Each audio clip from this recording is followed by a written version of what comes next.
अस्सलाम वालेकुम रहमतुल्लाहि व बरकातुहू। नाज़रीन, उम्मीद करता हूँ आप लोग खैरियत से होंगे। आज मैं आपके लिए एक दिलचस्प और अहम वीडियो लेकर आया हूँ, जिसमें आप देखेंगे एक इंडियन वकील, एडवोकेट जिसे कहें, वो अपने पंडितों के मुतालिक कुछ बातें यानी कि उनकी कुछ हक़ाइक़ बयान करते हुए नज़र आते हैं।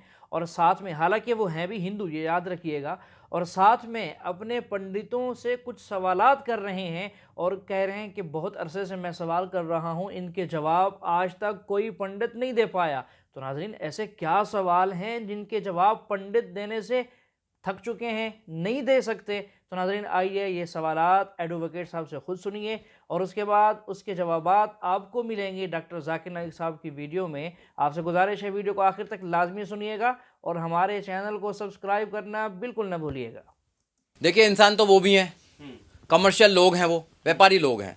मैं तो उनको ज़्यादा कुछ देश के अंदर कोई उन्होंने बहुत बड़ा कोई काम नहीं कर दिया। भैया कुछ काम करते हैं, नाचना गाना करते हैं, पैसा लेते हैं।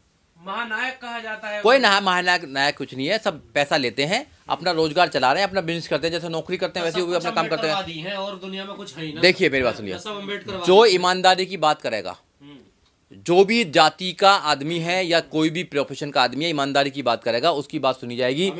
जो केवल एक धर्म को प्रमोट करेगा, केवल असमता की बात करेगा, डिस्क्रिमिनेशन की बात करेगा, दूसरे लोगों के पक्ष की बात नहीं करेगा, मंदिर की सब बात कर रहे हैं। मस्जिद कहाँ गई? कहाँ गई मस्जिद? बाबरी मस्जिद कहाँ गई? बाबरी मस्जिद की बात भी करो ना, चर्च की बात भी करो ना।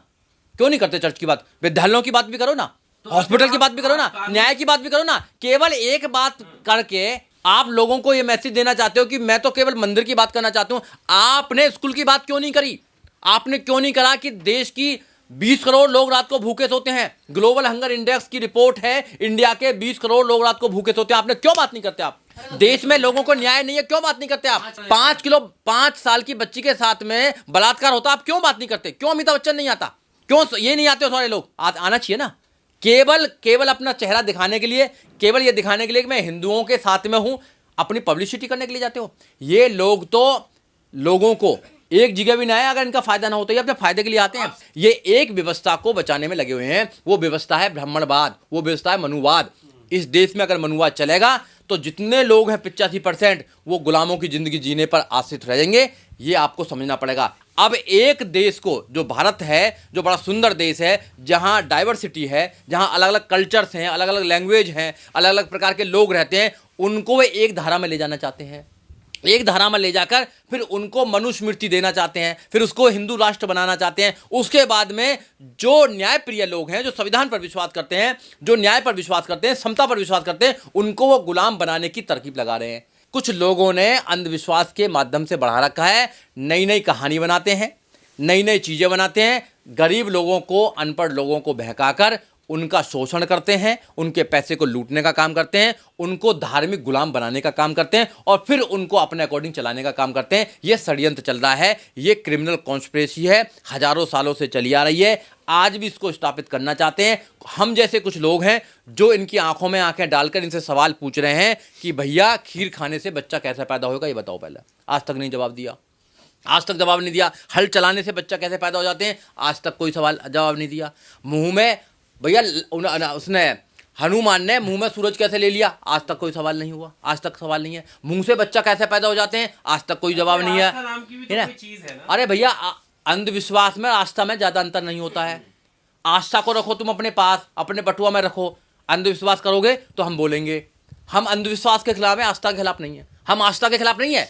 अगर कोई गोबर खाना चाहता है, कोई गाय का पेशाब पीना चाहता है, पियो। अगर किसी को और को पिलाना चाहता है तो हम सवाल करेंगे। गोबर गणेश हो सकता है, मगर हमारे लिए गोबर है, हम बात करेंगे।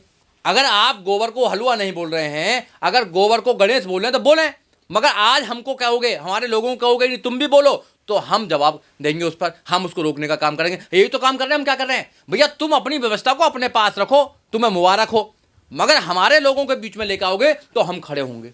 मैंने अच्छा सवाल पूछा है कि इस्लाम में ट्रू फेथ और ब्लाइंड फेथ में किस तरीके से आप तफर्रुक कर सकते हैं। How can you differentiate between true faith and blind faith, मतलब सही ईमान और गलत ईमान। हमें पहला ये तहकीक करना पड़ेगा कि कौन सी किताब खुदा के तरफ से भेजी गई है। मिसाल के तौर पे, अगर आपका बेटा बीमार है, तो आप तहकीक करते हैं तो कौन सा डॉक्टर है, आप किसके पास भी नहीं जाएंगे अरे गहरे के वाह, आप देखेंगे डॉक्टर है, MBBS है, MD है, हार्ट की बीमारी है, हार्ट स्पेशलिस्ट क्या जाएंगे, तहकीक करते, फिर जब मुकम्मल तहकीक करते फिर आप उसकी बात मानते, फिर आप हर बार देखते ना क्या दवा दे रहे, वो जो दवा देता है आप आंख बंद करके खाते, उसे ब्लाइंड फेथ नहीं कहते। आपने तहकीक किया है कौन सा डॉक्टर सही है, उसकी डिग्री क्या है, MBBS है, MD है, कायमे स्पेशलिस्ट है, हार्ट स्पेशलिस्ट है, तहकीक करने के बाद फिर जो वो दवा देते हैं आप खा लेते।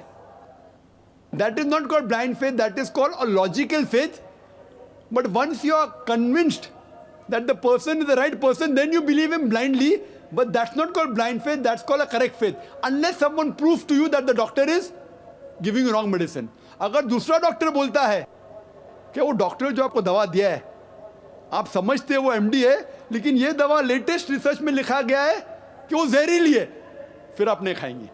तो उस तरीके से आप तहकीक करके कुछ फॉलो कर रहे, बाइबल को कुछ फॉलो कर रहे, वेदा को कुछ कर रहे, कुरान को।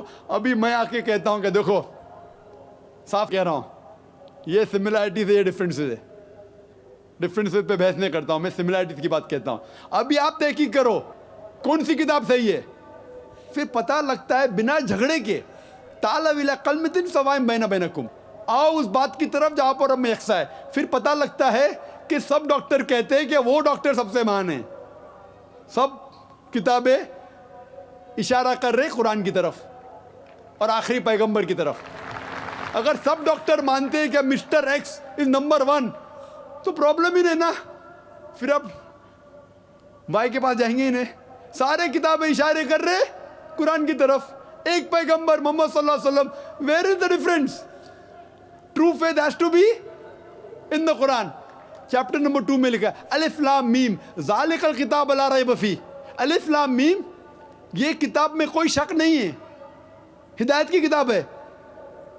और इसमें जो लिखा हुआ है ब्लाइंड फेथ, इसमें लिखा है कि ईमान बिल गैब, ईमान जो चीज़ आप नहीं देखी उसमें ईमान लाना, ये भी लॉजिकल है। जब कुरान की हम तहकीक करते हैं, आज की तारीख में साइंस इज नंबर 1, साइंस, सब लोग साइंस को मानते हैं, ठीक है। अभी हम जब साइंस के ज़रिए कुरान की तहकीक करने जाते हैं तो पता लगता है कि तकरीबन 80% जो कुरान कह रहा है 100%, 100% सही है। बाकी 20% एम्बिगुअस, अननोन, हमें पता नहीं सही के गलत, ये भी नहीं पता कि सही है, ये भी नहीं पता कि गलत है, एम्बिगुअस। लेकिन मेरी लॉजिक कहती है कि अगर 80% 100% है और बाकी 20% में से 1% भी, 0.1% भी गलत नहीं है, तो मेरी लॉजिक कहती है इंशाअल्लाह ये 20% भी सही रहेंगी। कुरान में बिग बैंग का जिक्र है, ज्योग्राफी का, एम्ब्रियोलॉजी का, बायोलॉजी का, तकरीर कर सकते, लेकिन साइंस ये नहीं जानती कि जन्नत या जहन्नम है क्या नहीं। साइंस सोल के बारे में नहीं जानती, आखिरत के बारे में नहीं जानती।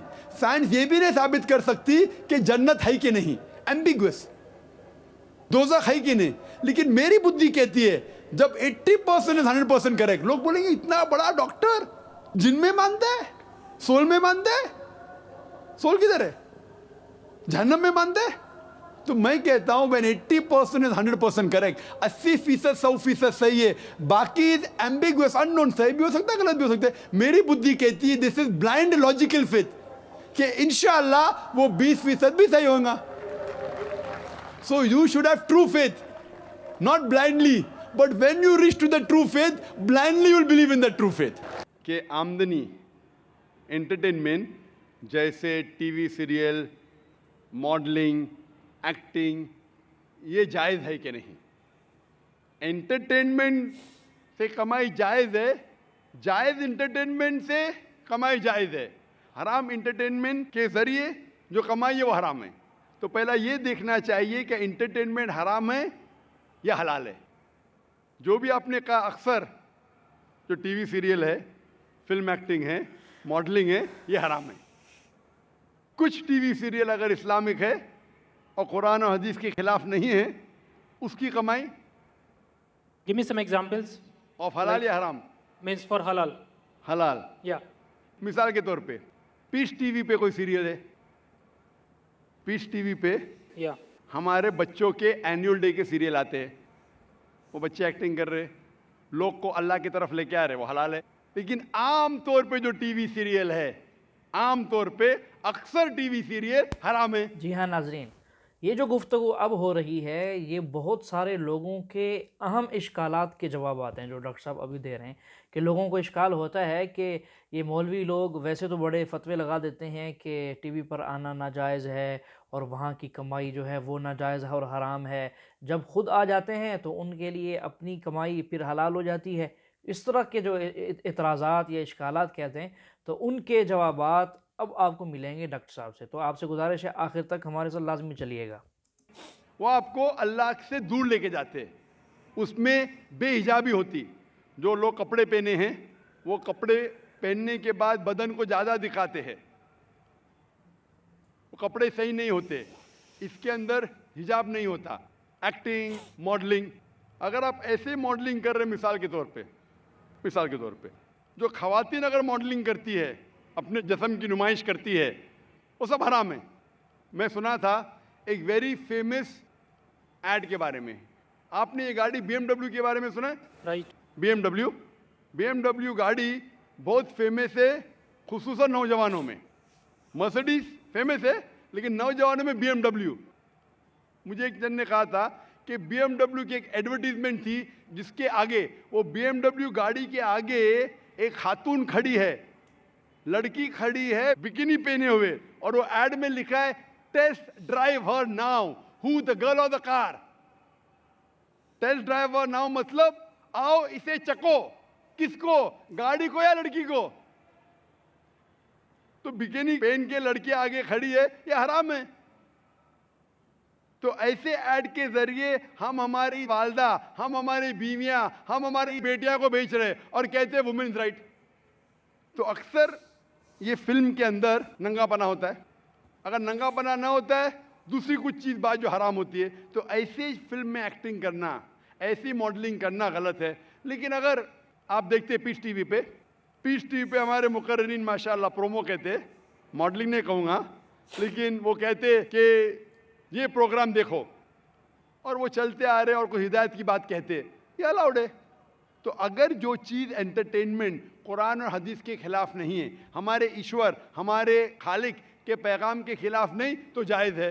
लेकिन अक्सर ये एंटरटेनमेंट जो आप कह रहे हैं, एक्टिंग, मॉडलिंग, अक्सर हराम है।